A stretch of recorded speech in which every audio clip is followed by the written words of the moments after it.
আসসালামু আলাইকুম এভরিওয়ান। আজকে বৃষ্টির বন্যায় আমাদের এলাকায় অনেকেরই পুকুরের মাছ চলে গেছে। যাই হোক, আলহামদুলিল্লাহ আমার পুকুরের মাছ এখনও যাইতে পারে নাই। আমাদের দোয়া, অবশ্যই নেট জাল দিয়ে বেড়া দেওয়ার চেষ্টা করতেছি।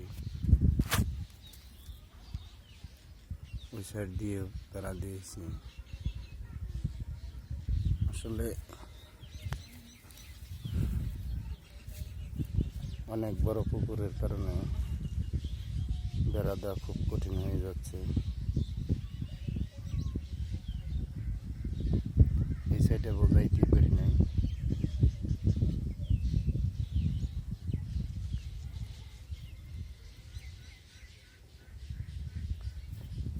সকলেই দোয়া করেন অনেক টাকার মাছ পুকুরে,